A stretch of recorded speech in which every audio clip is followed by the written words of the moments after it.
There are hundreds and thousands of talented designers on Roblox. It's a very competitive space to be in. Now the question is, how do you stand out against your competitors? And how do you separate yourself from amateur designers and be seen as an expert? What's up designers, it's Contrast here. In this short video, I'm going to share with you 3 key principles that help me earn more as a freelance designer on Roblox. Now these 3 principles that I'm about to teach you will help you understand how you can stand out against your competitors and how you can advertise yourself among thousands of potential clients on different platforms. And of course, how you can get more from commissions. So what is a portfolio and how can it help you as a designer? There are hundreds and thousands of talented designers on Roblox. It's a very competitive space to be in. Now the question is, how do you stand out against your competitors? And how do you separate yourself from amateur designers and be seen as an expert? Well, one of the first things you need to do is to get good at designing. But that's a topic for a separate video. Besides that is to impress your clients by presenting your work in a way that would stand out against other designers. Now there's a lot of ways you can create a portfolio. Some use different sites like DevForum, ArtStation, and you can even use Twitter as your portfolio. The purpose of a portfolio is to establish authority and be seen as a professional. Most clients look for designers that they can trust. Essentially, portfolios help you seem more trustworthy or legitimate. Back then, when I was new to clothing design, I used to send screenshots of my work to my clients. I didn't think this was unprofessional because I saw other designers doing it as well. And for a while, this was my strategy. But at some point, I saw other designers outside of Roblox present their work beautifully on sites like Behance and other similar sites. So I took the opportunity of creating my own type of portfolio. And as soon as I uploaded it and shared it on different Discord servers, my DMs were pouring in with clients like crazy. Now if you want to learn how you can create a portfolio similar to mine, make sure you subscribe because we're going to make a video talking more about it. Getting back, I think the main takeaway from this is to 1. Don't be dumb and unprofessional as I used to be. And 2. Don't be afraid to experiment with presenting your work. It's something I think designers should put more time and attention to.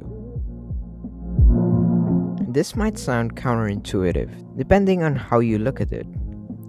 When I was new to clothing design, I would accept as much client as I can.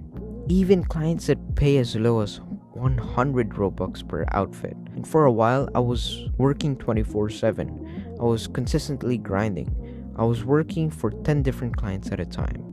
This might sound good at first, but at some point, my unhealthy work habit led to a burnout. And I'm sure most of you already experienced a burnout in some way or another. The feeling that you want to quit what you're doing forever and just play games. So what I did next was questionable. I decided to decline clients way more than I accepted. I was declining clients left and right. I was only accepting clients that are willing to pay 1,000 Robux for an outfit. And at first, I thought I was gonna earn way less. But in reality, I earned way more in a week than I earned the previous month. This story might be hard to believe, but it's true. Working for fewer clients typically leads to better work and less overall stress. I've mentioned this in a previous video before, and that is it's important to say no to your client sometimes. You must be selective to who you work with. If you feel like the project isn't fair for its price, well, have the guts to say no to your client.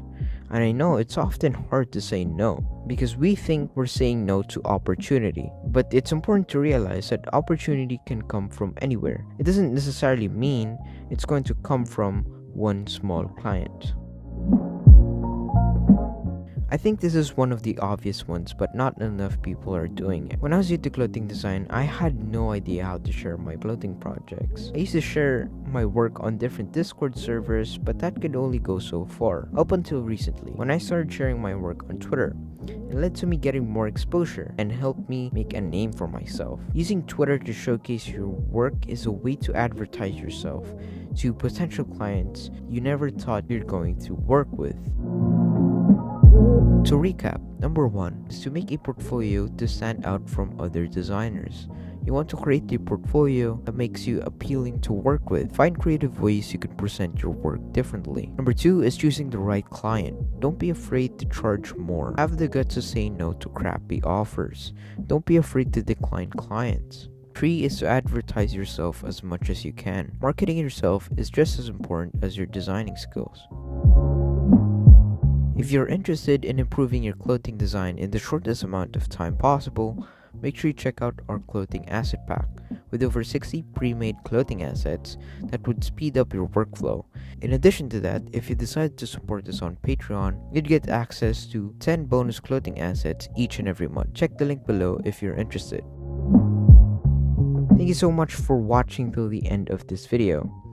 If you want to see part 2 of this video, make sure you subscribe and hit that bell icon to get notified when we put out that second video. And a special thanks to our awesome Patreon supporters. This video wouldn't be possible without you guys, so thank you.